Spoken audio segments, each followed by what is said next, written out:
नमस्कार दोस्तों, जय जोहार। मैं कौशल तिवारी और बिहनिया संजय में आपका स्वागत है। एक तरफ बस्तर को नक्सली मुक्त करने के लिए नए नए उपाय कर रही है सरकार, पूरी ताकत लगा दी है। ईमानदारी से कहा जाए तो भी गलत नहीं होगा। तो दूसरे तरफ जल जंगल जमीन को लेकर भी बड़े सवाल। आदिवासियों ने मोर्चा खोल रखा है। अदानी को जो खदानें आवंटित हुई है वह चालू नहीं हो पा रहा है। पिछले 6-8 महीने से 150 गांव के आदिवासी आंदोलित है।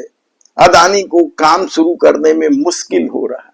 तो दूसरी तरफ जातिगत जनगणना को लेकर भी जिस तरह के प्रचार प्रसार हो रहे हैं मनीष कुंजाम और दूसरे लोगों के द्वारा, ये पहले सुन लीजिए। जल जंगल जमीन की बात करते हैं।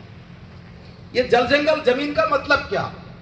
मैं अक्सर सब लोगों के बीच में कहता हूं, आजकल जल जंगल जमीन पर हम लोग बहुत नारे लगाते हैं, खासकर आदिवासी इलाकों में, कि जल जंगल जमीन हमारा है, इस पर हमारा स्वाभाविक अधिकार है और प्राकृतिक अधिकार है, और थोड़ा संवैधानिक अधिकार भी बोलते हैं, पर है कितना है देखना पड़ेगा। तो मैं कह रहा हूं कि आजकल इसको इस रूप में भी समझा जाना चाहिए कि देश के अंदर जातिगत जनगणना की बात हो रही है और देश के प्रधानमंत्री मोदी जी दबाव में आकर के जातिगत जनगणना कराने का फैसला तो लिए। अब होगा या नहीं होगा मुझे नहीं मालूम, पर वो कैसा करवाएंगे ये भी पता नहीं। पर ये जातिगत जनगणना का मतलब क्या? जातिगत जनगणना का मतलब ये है कि अब बस्तर में हम लोग हैं, अगर यहाँ 32-35 लाख लोग हैं, अगर इस हिसाब से, तो इसमें एसटी के लोग कितने हैं, एससी के लोग कितने हैं, ओबीसी के लोग कितने हैं और जनरल कितने हैं। उन लोगों के भीतर कितने लोग नौकरियों में हैं, छोटे नौकरी में, बड़े नौकरी में कितने लोग हैं, कितने लोग धंधा पानी कर रहे हैं, कितने क्या बोलते हैं, कितने लोग बड़े बिजनेसमैन हैं, ये सब के आंकड़े आएंगे जातिगत जनगणना में कि कौन, अच्छा यादव समाज के लोग कितने लोग हैं ठेकेदार, ये भी आएगा भाई। रावत समाज क्या नाम, धाकर समाज के लोग कितने ठेकेदार हैं वो भी समझ में आएगा। कितने लोग पंजीयन करा चुके, कितने लोगों को काम मिल रहा है। वैसे ही सभी, कोई समाज हो, कलबा समाज हो, ये सब के भीतर बात स्पष्ट हो जाएगा कि कितने लोग ठेकेदारी कर रहे हैं, कितने लोग नहीं कर रहे हैं। बाकी जो कम लोग हैं उनको कितना मिल रहा है, ये सब जातिगत जनगणना में आएगा। इसके अलावा और क्या आएगा पता है आप लोगों को? इसके अलावा ये भी आएगा कि आज जैसे बस्तर के अंदर बहुत सारे लोहा के खदानें चल रही है, लोहा जहां निकल रहा है वो खदानें कौन चला रहा है? बस्तर का कोई आदमी नहीं चला रहा है, उसमें सब बाहर के लोग हैं, सब बाहर के लोग। लेकिन बस्तर में इन दिनों यदि चर्चा में, सर्वाधिक चर्चा में कोई है तो वह डबल इंजन सरकार के वन मंत्री केदार कश्यप। सर्किट हाउस के कर्मचारी को मां की गाली देकर लात जूते बरसाने के आरोप में केदार कश्यप घिरे हुए। हालांकि इस सप्ताह से यह उम्मीद बेमानी है कि वे केदार कश्यप को हटा देंगे इस मामले को लेकर। भले ही पार्टी की अंदरूनी राजनीति के चलते उन्हें हटा दे, लेकिन कर्मचारी को मां की गाली देने और उसकी पिटाई के लिए तो कम से कम केदार कश्यप को हटाने के मूड में सरकार नहीं दिखाई देती। और इस को लेकर जिस तरीके से मुख्यमंत्री विष्णुदेव साय का बयान आया है कि उन्होंने इस मामले में वन मंत्री से चर्चा की है और ऐसा कुछ नहीं हुआ है, ऐसा केदार कश्यप ने बताया। ये कहकर मामले को पल्ला झाड़ने की कोशिश की, लेकिन संयोग देखिए कि इस घटना के बाद मुख्यमंत्री को बस्तर प्रवास करना पड़ गया। और बस्तर प्रवास को लेकर बस्तर के कांग्रेस के जिला अध्यक्ष मौर्य ने जो कुछ कहा, पहले वह सुनिए। प्रदेश के मुख्यमंत्री विष्णुदेव साय जी का आगमन हो रहा है, प्रोटोकॉल उनका जारी हुआ है।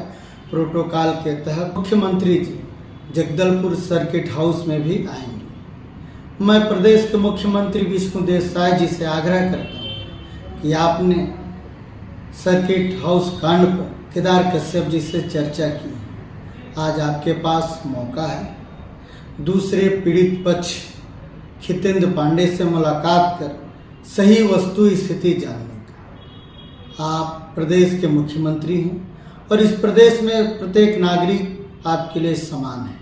यह राजधर्म है। राजधर्म का पालन करते हुए महोदय जी आप दूसरे पक्ष से भी चर्चा करें और बस्तर की जनता आप पर निगाहें डाले हुए हैं। इस प्रदेश के मुख्यमंत्री जी केदार कश्यप से चर्चा करते हैं और कहते हैं कि केदार कश्यप जी से चर्चा हुई, ऐसी कोई बात नहीं है। आपने दूसरे पक्ष से चर्चा नहीं की। आज दूसरे पक्ष से चर्चा कर आप स्वतः ही माई दंतेश्वरी के धरा पर आए हैं। आप आत्मावलोकन करें कि इस कांड में हितेंद्र पांडे और केदार कश्यप में कौन दोषी है और कौन सही है, कौन गलत है। जय हिंद, जय छत्तीसगढ़, जय जगदलपुर, जय बस्तर। तो क्या सचमुच विष्णुदेव साय को उस कर्मचारी से नहीं मिलना था? कहा तो यहां तक जा रहा है कि साजिशन मिलने तक नहीं दिया गया। यदि विष्णुदेव साय चाहते भी तो उस कर्मचारी से उनकी मुलाकात नहीं हो पाती, क्योंकि इस तरीके का खेल रच दिया गया था मंत्री से लेकर कलेक्टर, एसपी तक। तब ऐसे में उस मामले का क्या होगा जो देश के प्रधानमंत्री नरेंद्र मोदी अपनी मां की गाली को लेकर उठा रहे हैं। भारतीय जनता पार्टी के नेता मैं भी मां के पोस्टर लगा रहे हैं। आप सोचिए क्या खेल है, गजब राजनीति का। और दूसरी तरफ सब कुछ आईने की तरह साफ दिखाई दे रहा है कि केदार कश्यप ने उस कर्मचारी के साथ क्या कुछ नहीं किया। इस मामले में सत्ता खामोश है। तब ऐसे में कांग्रेस ने जो जांच समिति भी बना दी है, देखना है कि उसका क्या कुछ होगा। हालांकि कांग्रेस हर मुद्दे पर जांच समिति बनाती है। राजनांदगांव में भी जो 3 हत्या हुआ है एक ही वार्ड में, उसे लेकर भी कांग्रेस ने जांच समिति तो बनाई। लेकिन यदि सत्ता ये मानने को तैयार नहीं है कि उसके राज में अपराध बढ़ रहे हैं, कानून व्यवस्था संभल नहीं रहा है, गृह मंत्री वही रहेंगे, तो फिर इन तमाम मसलों का क्या सिर्फ वोटिंग तक इंतजार करना पड़े?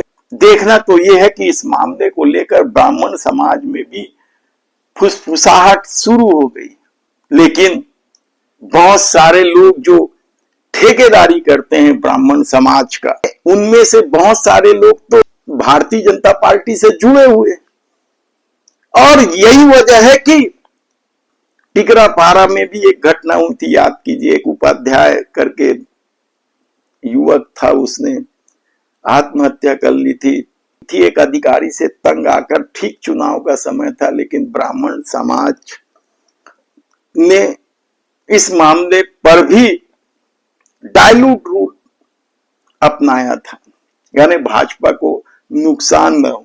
और अब इस मामले में भी ब्राह्मण समाज या फिर दिव्यांग समाज, दिव्यांग संगठन जो बड़े बड़े आंदोलन करती है दिव्यांगों के हित में, फर्जी सर्टिफिकेट को लेकर तो बड़े आंदोलन कर चुकी है और पुलिस के हाथों लात जूता भी उन्हें जमकर बरसाया गया था। उसके बाद इस मामले को लेकर क्या कुछ होगा हम आपको बताते रहेंगे। लेकिन फिलहाल वे मुख्यमंत्री जो अपने मंत्री से बात कर लेने का दावा कर रहे थे, वे बस्तर तो गए, लेकिन उस पीड़ित कर्मचारी से मिलने की जरूरत नहीं समझे। धन्यवाद।